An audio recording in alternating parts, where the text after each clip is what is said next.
नमस्कार साथियों, मैं विजय व्यास आप सभी का एक बार फिर से हार्दिक स्वागत करता हूं बाल विद्या मंदिर सीनियर सेकेंडरी स्कूल खत्रीपुरा नागौर के ऑनलाइन एजुकेशन प्लेटफॉर्म पर। साथियों, पिछले वीडियो में अपन ने सिंधु घाटी सभ्यता को कंप्लीट कर दिया था। आज अपन एक नया टॉपिक स्टार्ट करेंगे जिसका नाम है वैदिक सभ्यता।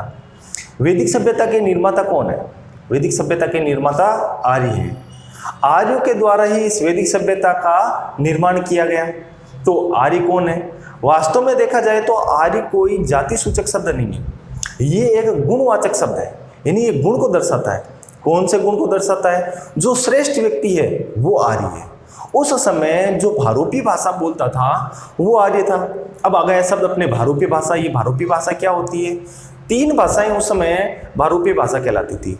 सबसे पहले ग्रीक, लैटिन और संस्कृत। ये 3 ही भाषाएं हैं जो प्रमुख भारोपी भाषाएं हैं और इन्हीं 3 भाषाओं से अन्य भाषाओं का उद्भव हो रखा है। तो ये जो 3 भाषाएं बोलते थे ये आर्य कहलाते थे। तो इनमें से जो संस्कृत बोले, जो वर्तमान अपन बात करते हैं, भारत के अंदर जो आर्य सभ्यता आई थी उसकी, तो वहां पर जो संस्कृत भाषा बोलते थे वो आर्य थे और इन्हें आर्यों को श्रेष्ठ कहा जाता था। अब जो आर्य नहीं थे वो अनार्य थे, यानी जो भारोपी भाषा नहीं बोलते थे, जिनके पास में एक सुसंस्कृत संस्कृति नहीं थी, वो क्या थे? अनार्य थे। तो आर्यों के द्वारा इस वैदिक संस्कृति को या अपन ये कहें वैदिक सभ्यता को शुरू किया गया। अब यहाँ पर थोड़ा सा कंफ्यूजन आता है कि क्या वास्तव में आर्य भारत के थे या भारत से बाहर के थे और बाहर से भारत आए थे। तो बहुत सारे इतिहासकारों के वक्तव्य अलग अलग है, लेकिन अपने को यही मानना है क्योंकि अपनी जो बुक है वो ये कह रही है कि जो आर्य थे वो भारत के ही थे, अपनी संस्कृति को फैलाने के लिए बाहर गए थे और फिर बाहर से वापस भारत के अंदर आए थे। तो अपने को यही मानना है कि जो ये आर्य लोग थे वो भारत के थे। कुछ इतिहासकारों के नाम है जिन्होंने अलग अलग क्षेत्रों के बारे में बताया है, उनका जिक्र आज अपन इसे अपनी कक्षा के अंदर करेंगे। तो आइए शुरू करते हैं अपनी वैदिक सभ्यता। वैदिक सभ्यता। वैदिक सभ्यता का सबसे पहले अपन देख लेते हैं समय। अगर मैं इसके समय की बात करता हूं तो ये 1500 ईस्वी पूर्व से लेकर 600 ईस्वी पूर्व तक का था। 600 ईस्वी पूर्व तक का। और इसके निर्माता कौन हो गए? इसके निर्माता हो गए आर्य। आर्य शब्द का जो शाब्दिक अर्थ है, जो शाब्दिक अर्थ है वो क्या हो गया? श्रेष्ठ। वो क्या हो गया? श्रेष्ठ। अब अपने ये बात आती है कि आर्य या आर्यों का मूल स्थान कौन सा है? आर्यों का मूल स्थान कौन सा है? अपने को ये देखना है वास्तव में ये भारत से आए थे या बाहर से आए थे। अपन ने थोड़ी देर पहले बात की थी कि सारे इतिहासकार अलग अलग बताते हैं, तो अपन देख लेते हैं कौन कौन से इतिहासकार कहाँ कहाँ का बताते हैं। कि सबसे पहले तो आ गया भारत। कुछ इतिहासकार कहते हैं कि ये भारत से बाहर से भी आए थे और कुछ इतिहासकार कहते हैं भारत में एक निश्चित स्थान है वहाँ से आए थे। जैसे एक स्थान है सप्त सिंधु प्रदेश। इसके अलावा कुछ इतिहासकार मानते हैं कि ये ब्रह्म देश से आए थे। कुछ इतिहासकार इसे कश्मीर के मूल निवासी भी मानते हैं। कुछ इतिहासकार इसे तिब्बत के भी मानते हैं। तिब्बत के अलावा मध्य एशिया, फिर आएगा आपके यूरोप। यूरोप में भी कहाँ के? डेन्यूब घाटी के। और अंतिम के अंदर ले लेते हैं 8 नंबर पर अपने आर्कटिक। आर्कटिक कौन सा हो गया? उत्तरी ध्रुव। और दक्षिणी ध्रुव को क्या कहते हैं? अंटार्कटिक। तो आर्कटिक के भी कुछ मानते थे इतिहासकार। तो स्टार्टिंग से अपन शुरू करते हैं कि भारत में कौन कौन मानते थे। देखो, भय से भारत, और भारत में सबसे ज्यादा क्या हो गए? भगवान। कौन हो गए? भगवान। तो भय से भारत याद रखना है, भय से भगवान याद रखना है। ऐसे याद नहीं हो तो याद रखना है भारत में सबसे ज्यादा कौन है? भगवान। तो हो गए भगवान दास। भगवान दास ये कहते हैं कि जो आर्य थे मूल रूप से कहाँ के थे, भारत के ही थे। भारत से अपनी संस्कृति के लिए बाहर गए थे और बाहर से वापस भारत आए थे। इनकी एक किताब भी है, इनकी पुस्तक का नाम है return of the Aryas. Return of the Aryas इनकी पुस्तक है। इसके अंदर उन्होंने बताया है कि जो ये आर्य थे मूल रूप से कहाँ के थे, भारत के, और अपने को मानना भी भारत है।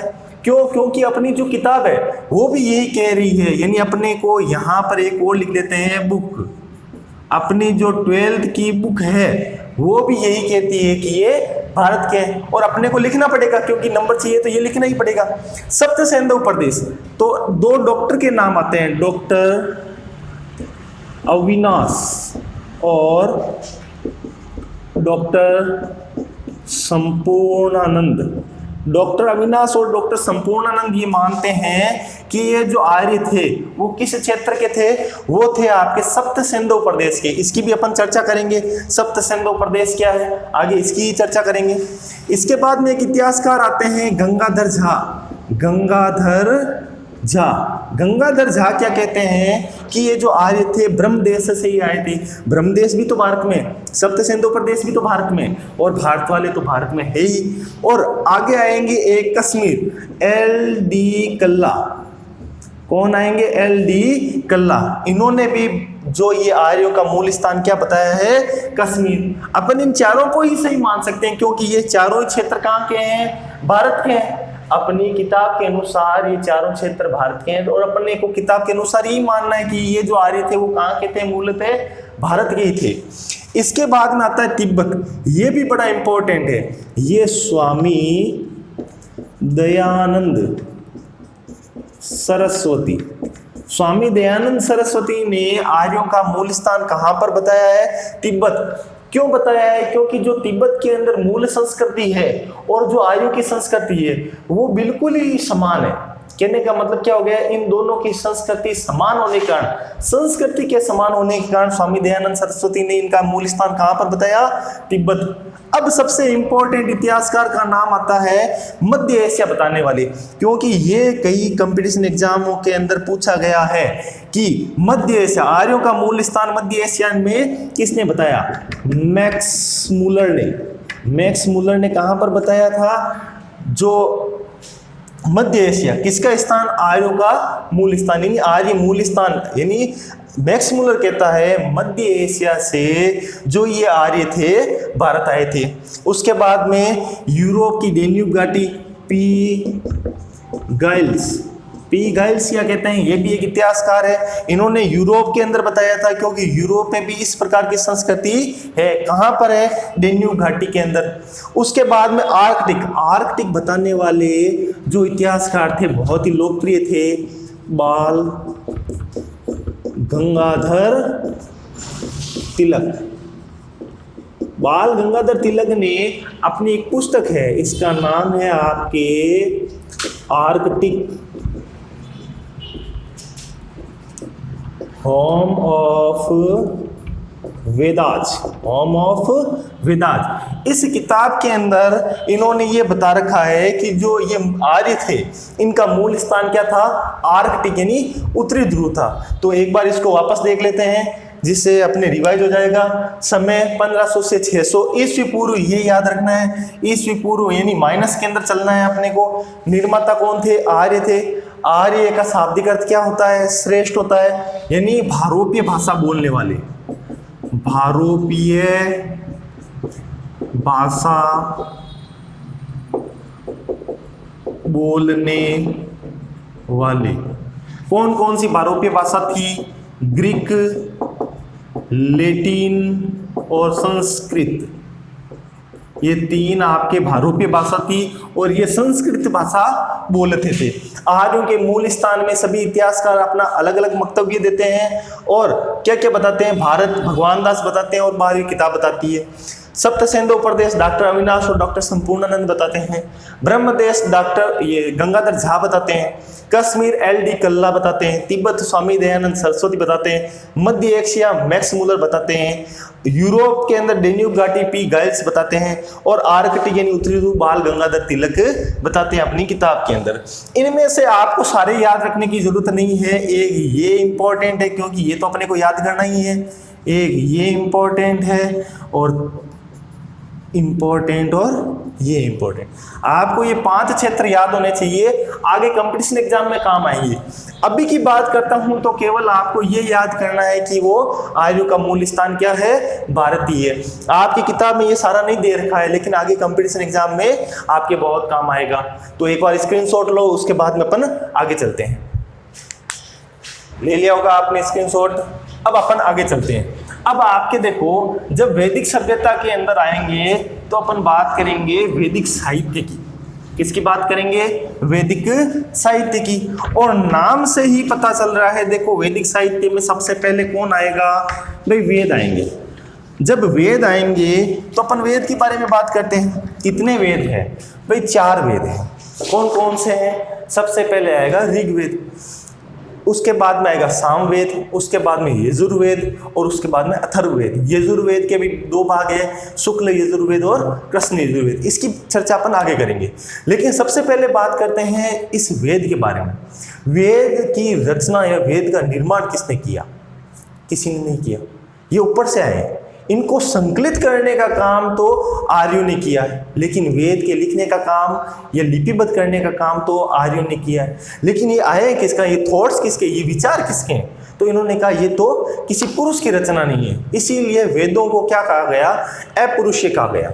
उसके बाद में पहले तो लिपिबद्ध तो बहुत बाद में हुए, लेकिन पहले तो ये सुनकर ही कंठस्थ किए जाते थे और आगे वाली पीढ़ी को सुनकर ही कंठस्थ करवाए जाते थे। इसलिए इसका दूसरा नाम क्या रखा गया? इसका दूसरा नाम रखा गया श्रुति। तो वेद अपौरुषीय है और श्रुति है। उसके बाद में संकलन किन्होंने किया था? संकलन आर्यों ने किया था। इसके कारण, संकलन करने के कारण इसका नाम क्या रखा गया? संहिता। तो वेदों को अपौरुषीय, श्रुति और संहिता कहा जाता है। अपौरुषीय क्यों कहा जाता है? क्योंकि माना जाता है ये विचार किसके हैं? भाई सामान्य व्यक्ति के तो ये विचार हो नहीं सकते, तो किसी पुरुष के विचार नहीं हो सकते, तो अपौरुषीय मान लिया गया। उसके बाद में सुनकर इसको आगे ज्ञान दिया जाता था, कंठस्थीकरण करवाया जाता था, इसलिए इसे श्रुति कहा गया। और उसके बाद में इसको संकलन करने का काम किसने किया? आर्यों ने किया है, तो इसको संहिता कहा गया। तो अपन यहाँ पर आगे स्टार्ट करते हैं। वेद, वेद का जो अर्थ होता है वो अर्थ होता है ज्ञान। वेद का अर्थ क्या होता है? ज्ञान। और वेद है अपौरुषीय। क्यों अपौरुषीय? पता चल गया, लिखने की आवश्यकता नहीं है। श्रुति यानी सुनकर यहाँ पर ज्ञान का अर्जन और ज्ञान को बढ़ावा दिया जाता था, इसलिए श्रुति। और संहिता, संकलन करने के कारण इन्हें संहिता कहा गया। वेदों का संकलन किन्होंने किया? इसका संकलन आर्यों के द्वारा किया गया। इनका संकलन किसके द्वारा किया गया? आर्यों के द्वारा। पहले तो ये श्रुति थी, सुनकर ज्ञान अर्जन किया जाता था या सुनकर इसको कंठस्थीकरण किया जाता था, लेकिन फिर देखा गया सुनकर कंठस्थीकरण में कुछ बातें छूट जाती है। तो इन्होंने कहा कि क्यों न इसे लिपिबद्ध किया जाए, क्यों न इसे लिपिबद्ध किया जाए। लिपिबद्ध करने का मतलब क्या हो गया? लिखना। तो इसका लिपिबद्ध भी हुआ, तो इसकी एक लिपि भी हो गई। इसकी लिपि हो गई आपके ब्राह्मी। और अगर लिपि की भाषा कहूं तो ये हो गई संस्कृत। क्या हो गई? संस्कृत। तो लिपि हो गई ब्राह्मी, भाषा हो गई आपके संस्कृत। अब देखो यहां पर लिपि ब्राह्मी है, भाषा संस्कृत है, और इनकी संख्या कितनी है? इनकी संख्या है आपके 4। कौन कौन से? ध्यान से देख लो। सबसे पहले है आपके ऋग्वेद, उसके बाद में सामवेद, उसके बाद में यजुर्वेद। अपने आगे यजुर्वेद के 2 भाग होते हैं, कृष्ण यजुर्वेद और शुक्ल यजुर्वेद, उसकी चर्चा अंतिम में करेंगे। और उसके बाद में था अथर्ववेद। ज्यादातर बच्चे इसे अर्थवेद कह देते हैं। अर्थवेद नहीं है, ये अथर्ववेद। ये यहाँ पर आपको ध्यान रखना है, ये अर्थवेद नहीं है, क्या है, अथर्ववेद है। अथर्ववेद, वेदों की संख्या कितनी है, 4। और कौन कौन से हैं, ऋग्वेद, सामवेद, यजुर्वेद और अथर्ववेद। इसे अर्थवेद नहीं कहोगे, अथर्ववेद, ये याद रखना है आपको। यहाँ पर आपको 4 ऑप्शन दिए जा सकते हैं, उसमें एक अर्थवेद भी हो सकता है, वो गलत हो जाएगा, आपको याद रखना है अथर्ववेद है ये। अब अपने 3 वेदों की बात करते हैं, ऋग्वेद, सामवेद और यजुर्वेद। इन्हें क्या कहते थे, वेद त्रयी। वेद त्रयी। इस वेद त्रयी के अंदर, वेद त्रयी का मतलब वेद 3, इस वेद त्रयी के अंदर अथर्ववेद को शामिल नहीं किया जाता है। वेद त्रयी के अंदर अथर्ववेद को शामिल नहीं किया जा सकता है। एक प्रश्न ये भी पूछा जा सकता है, वेद त्रयी के अंदर निम्न में से कौन सा वेद शामिल नहीं है, तो वो कौन सा आ जाएगा, अथर्ववेद। अब अपन अगर वैदिक सभ्यता की बात करते हैं तो वैदिक साहित्य की भी बात कर लेते हैं। वैदिक साहित्य, वैदिक साहित्य कौन कौन से थे, वेद कौन कौन से हो गए, 4 वेद, ऋग्वेद, सामवेद, यजुर्वेद और अथर्ववेद। ये 4 वेदों के अंदर सम्मिलित हो गए, ये वैदिक साहित्य थे। इसके अलावा इन वेदों के ब्राह्मण, उसके बाद में आरण्यक और उसके बाद में उपनिषद। उपनिषद का मतलब हो गया वेदांत, यानी उपनिषदों को और क्या कहते थे, वेदांत, वेदों का अंत। उपनिषद यानी समीप बैठकर ज्ञान का अर्जन करना, ये थे वेदांत, वेदों के अंतिम अंग थे। वैदिक साहित्य में किसे शामिल किया जाता है, वेद, ब्राह्मण, आरण्यक और उपनिषद को शामिल किया जाता है। अब बात आती है कि ये वेदों की संख्या 4 है, क्या चारों वेदों को एक ही साथ निर्मित किया गया, निर्मित नहीं हो रहे हैं। चलो संकलित की बात करते हैं। अब कहोगे अपरुषीय होने के कारण, भाई अपरुषित है तो निर्मित तो नहीं हो सकते, क्या संकलित भी एक साथ किया गया, नहीं, इनको संकलित करने का समय अलग अलग था और संकलित करने के बाद में भी इनके अंदर बहुत सारी चीजें नई जोड़ी गई। तो अपन ये देखेंगे क्या समय था, तो एक बार इसका मैं वापस रिवाइज करवा देता हूँ, उसके बाद में अपन इनके समय के बारे में चर्चा करेंगे। वैदिक सभ्यता के अंदर वेद का अर्थ होता है ज्ञान। वेद अपरुषीय श्रुति व संहिता थी, इनका संकलन आर्यों के द्वारा किया गया था, इनकी लिपि ब्राह्मी और भाषा क्या थी, संस्कृत। अब ये यहाँ पर आप इंपॉर्टेंट लगा दो, वेदों की भाषा थी वो ब्राह्मी थी और भाषा थी वो आपके संस्कृत थी। वेदों की संख्या 4 है, कौन कौन से हैं, ऋग्वेद, सामवेद, यजुर्वेद और अथर्ववेद। ऋग्वेद, सामवेद, यजुर्वेद, अथर्ववेद। आगे यजुर्वेद के 2 भाग और आएंगे, कृष्ण यजुर्वेद और शुक्ल यजुर्वेद। उसके बाद में ऋग्वेद, सामवेद और यजुर्वेद को मिलाकर क्या नाम दिया गया, वेद त्रयी। ये भी कंफ्यूजन करने वाला प्रश्न है, आपको ये पूछा जा सकता है वेद त्रयी के अंदर कौन शामिल नहीं है। उसके बाद अगर वैदिक साहित्य की बात करते हैं तो वेद, ब्राह्मण, आरण्यक, उपनिषद। वेद, ब्राह्मण, आरण्यक और उपनिषद, ये चारों चीजें हैं या ये चारों साहित्य मिलकर क्या कहते हैं, वैदिक साहित्य बनाते हैं। एक प्रश्न यहां से भी बन सकता है, वेदांत किसे कहते हैं, वेदांत, वेदों का अंत। वेदांत किसे कहते हैं, ये अंत का मतलब खत्म होना नहीं, वेदों का अंतिम भाग किसे कहते हैं, उपनिषद को। गुरु के समीप बैठकर ज्ञान का अर्जन करना, इसे कहते हैं उपनिषद का शाब्दिक अर्थ। और वेदांत का मतलब होता है वेदों का अंतिम भाग, जिसे भी क्या कहते हैं, उपनिषद। अब देखो एक बार इसका स्क्रीनशॉट लो, उसके बाद अपन समय का निर्धारण करते हैं। ले लिया होगा आपने स्क्रीनशॉट। अब देखो अपने जो यहाँ पर वेद बने थे, अपन ने कहा था एक साथ तो संकलित नहीं हुए थे, अलग अलग समय हुए थे। तो वेदों के संकलित होने के क्रम के आधार पर अपन ने वैदिक काल का विभाजन कर दिया। सबसे पहले देखो अपन ने वैदिक काल का विभाजन कैसे किया, वैदिक काल का विभाजन कैसे किया कि वेदों का निर्माण जिस काल में हुआ उसके अनुसार कर दिया। सबसे पहले वैदिक काल के अंदर अपन ने 2 भागों के अंदर विभाजित किया और सबसे पहला काल बनाया ऋग वैदिक काल। ऋग्वैदिक काल के अंदर किसकी रचना हो गई? ऋग्वैदिक काल के अंदर किसकी रचना हो गई? ऋग्वेद की रचना हो गई।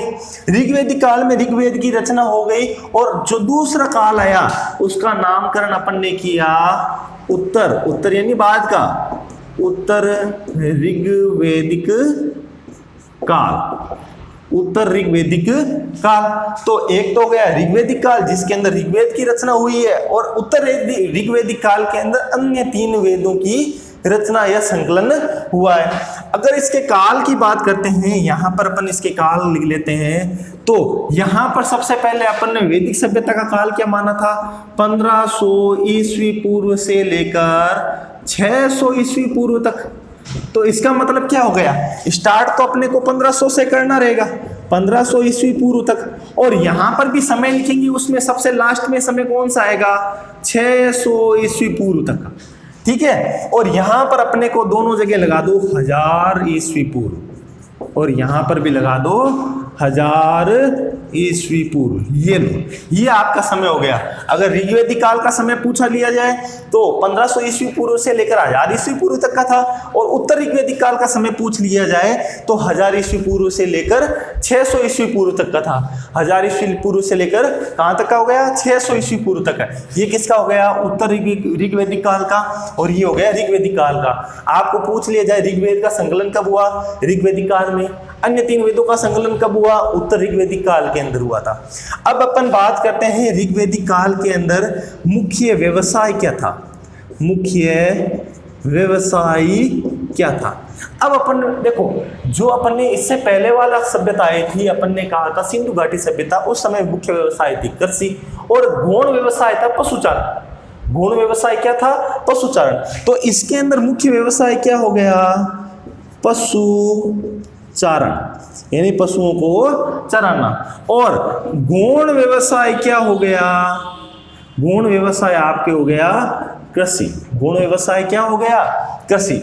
तो मुख्य व्यवसाय आपके पशुचारण, गौण व्यवसाय हो गया कृषि। और कृषि के अंदर भी अगर प्रमुख फसल की बात करते हैं तो फसल हो गई जो आपके मुख्य व्यवसाय हो गया पशुचारण, गौण व्यवसाय हो गया कृषि, और कृषि के अंदर भी मुख्य फसल की बात करें तो हो गई जो। तो ये तो हो गया यहां तक का। अब अपन एक बार बात कर लेते हैं सप्त सिंधु प्रदेश की, यानी वो प्रदेश जिसके अंदर 7 नदियां बहती है। तो इसको तो आपने उतार ही लिया होगा। अब अपन आगे चलते हैं। अब अपन बात कर लेते हैं सप्त सिंधु प्रदेश की, जिसमें 7 नदियां बहती है, और इससे भी 1 नंबर का प्रश्न आपके आ सकता है और बहुत ही महत्वपूर्ण है। सप्त सिंधु प्रदेश। अब बताओ आप, सप्त सिंधु प्रदेश किसने आर्यों का मूल स्थान सप्त सिंधु माना था? अभी थोड़ी देर पहले अपन ने पढ़ा था। सप्त सिंधु प्रदेश मानने वाले थे डॉक्टर अविनाश, और दूसरे थे आपके डॉक्टर संपूर्णानंद। तो ये हो गया सप्त सिंधु प्रदेश। सप्त का मतलब 7, सिंधु, सिंधु व सिंधु की सहायक नदियां जहां पर बहती है वो प्रदेश। तो इसका मतलब क्या हो गया? एक तो सिंधु नदी आ गई, एक तो इसी के पता चल गया सिंधु नदी, और सिंधु नदी की सहायक नदियां। अब अपन बात करते हैं, एक बार पौराणिक नाम छोड़ते हैं, इसके पौराणिक नाम अलग मिलेंगे अपने को, लेकिन वर्तमान के अंदर नाम क्या चल रहे हैं, केवल इस पर फोकस करके अपन इस वीडियो में बात करेंगे। तो सबसे पहले अपन बात करते हैं इन 7 नदियों की, जो सिंधु व सिंधु की सहायक नदियां थी। तो मैं आपके जो एक भूगोल के अंदर जो मानचित्र आ रखा है उसके जैसे बनाने की कोशिश करता हूँ। यहाँ पर ये नदी मान ली अपन ने, कौन सी नदी हो गई? सिंधु नदी। यहाँ नामकरण कर देते हैं सिंधु नदी। और सिंधु नदी की एक सबसे जो प्रमुख सहायक नदी मानी जाती है वो यहां पर लेकर आ जाते हैं चिनाब नदी। कौन सी नदी ले आते हैं? चिनाब नदी। ये 2 नदियां आपकी हो गई। पहली कौन सी हो गई? सिंधु नदी, और दूसरी हो गई चिनाब नदी। चिनाब नदी की एक सहायक नदी जो इस ओर से आ रही है ये हो गई आपके झेलम नदी। कौन सी नदी हो गई? झेलम नदी। ये लो आपके झेलम नदी होगी। अब चिनाब नदी के एक नदी इस ओर से आ रही है, इसका नाम हो गया रावी नदी। रावी नदी। एक चिनाव नदी। क्यों? देखो अब बाकी सारी ये सिंधु की सहायक नदियां हैं, लेकिन ये सारी नदियां कहाँ मिल रही है? चिनाव नदी के अंदर मिल रही है। एक नदी यहां से हो गई आपके, ये भी कहां पर मिलती है? चिनाव नदी के अंदर मिलती है, और इसका नाम हो गया आपके सतलज नदी। इसका नाम क्या हो गया? सतलज नदी।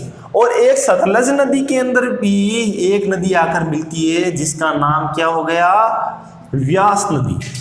कौन सी नदी हो गई? व्यास नदी। कितनी नदियां हो गई देखो?